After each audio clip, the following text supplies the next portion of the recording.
Les paraboles d'Enoch, chapitre 58.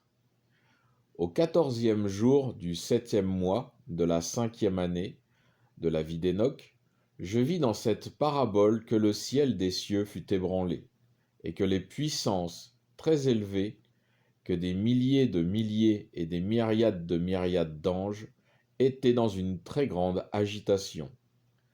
Et en regardant, je vis l'Ancien des jours, assis sur son trône de gloire, et entouré des anges et des saints. Je fus saisi d'une grande frayeur, et comme frappé de stupéfaction. Mes jambes se dérobèrent sous moi, et je tombai prosterné, la face contre terre. Alors l'ange Saint Michel, autre saint ange, fut envoyé pour me relever.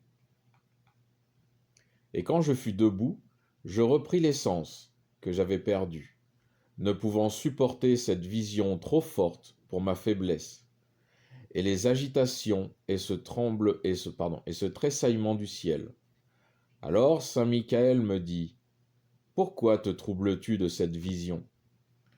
Jusqu'aujourd'hui, c'était le temps de sa miséricorde, et il a été miséricordieux et patient envers les habitants de la terre.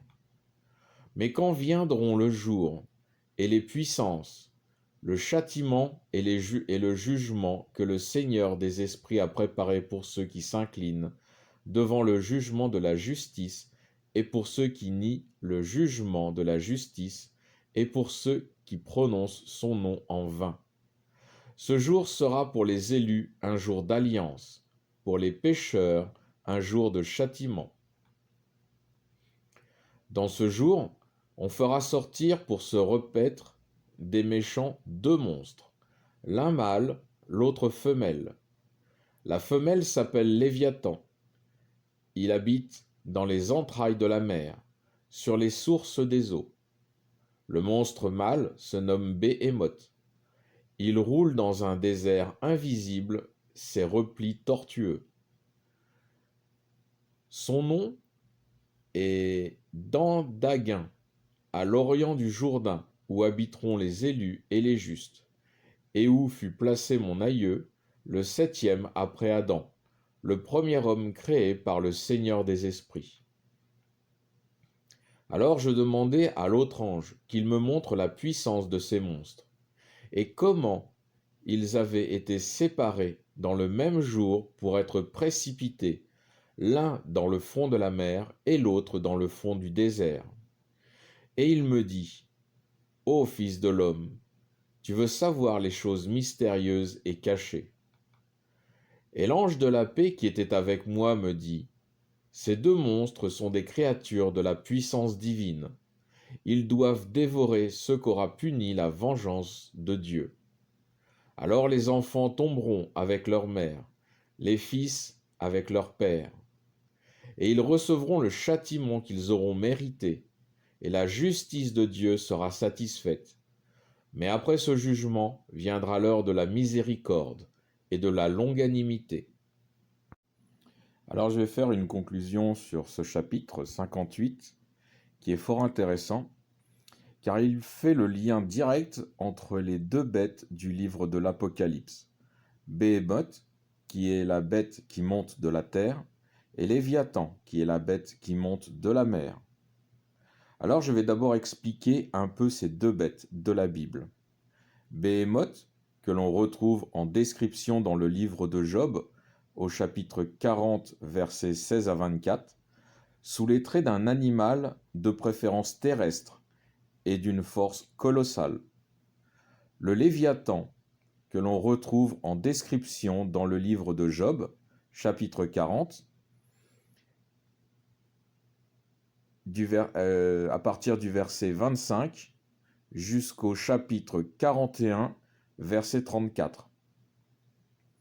Sous les traits, cette fois, d'un animal plutôt marin, d'un genre assez terrifiant, relativement grand et impressionnant, doté d'une structure physique impénétrable, et avec deux caractéristiques particulièrement étranges pour un animal.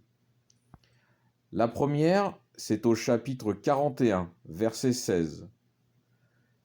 il est dit que son cœur est dur comme la pierre.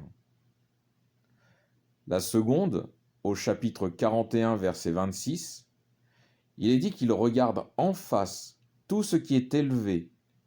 Il est le roi des plus fiers animaux. Alors savoir quelles créatures cela pourrait être, et si elles sont vraies ou pas, n'est pas le sujet de cette vidéo, mais d'en voir plutôt la description qu'en fait la Bible, afin d'avoir une vision de ces deux puissances mondiales qui paraissent à la fin des temps, comme le mentionne Enoch dans sa parole, plutôt dans sa parabole. On retrouve donc ces deux bêtes qui correspondent à celles d'Enoch dans le livre de l'Apocalypse au chapitre 13, du verset 1 à 10 pour Léviathan, la bête qui monte de la mer, et du verset 11 à 18 pour Béhémoth, la bête qui monte de la terre. Béhémoth qui représente la 7e tête de la bête, qui sont les États-Unis d'Amérique et qui font une image de Léviathan, la bête à 7 têtes, et font du chantage pour en imposer une marque sur chaque être humain, le fameux 666. L'autre monstre qui est Léviathan, c'est la bête qui sort de la mer, n'est autre que l'Antichrist, la République universelle ou mondiale, la tête qui était blessée avec la République de l'Empire romain, qui est tombée dans l'oubli durant plusieurs siècles. Puis la tête fut guérie avec la réapparition de la République, qui étend cette fois-ci son empire sur le monde entier. La quasi-totalité des pays sont dirigés par des républiques ou fonctionnent comme des républiques. On retrouve dans Léviathan ces deux caractéristiques de l'Antichrist, que j'ai citées juste avant, dans le livre de Job, chapitre 40, verset 16. Son cœur est dur comme de la pierre. C'est la loi. Sous la loi, il n'y a pas d'amour, de miséricorde, de pardon. La loi, c'est la rigueur et la discipline, et nulle compassion. C'est ce qui est contraire ou l'opposé de Christ, d'où le nom Antichrist. Au verset 26, Léviathan regarde en face tout ce qui est élevé. Ce qui est élevé, c'est ce qui est dans les cieux, c'est Dieu. On est sur de l'orgueil et de l'arrogance. L'Antichrist se fait égal à Dieu. Il regarde Dieu en face. Il dirige le monde comme Dieu, mais par la loi. Et le verset poursuit, il est le roi le plus fier. Il est le roi des plus fiers animaux. Sur la bête qui symbolise l'Antichrist, il y a 7 têtes, représentant chacune un animal. Il est lui-même la bête à 7 têtes et le roi de tous les autres.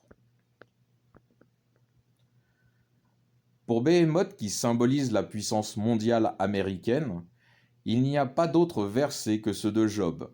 C'est un empire qui a eu sa période de gloire et retourne au même rang que ses prédécesseurs, l'Égypte, Babylone, l'Assyrie, les Mèdes et les Perses et la Grèce.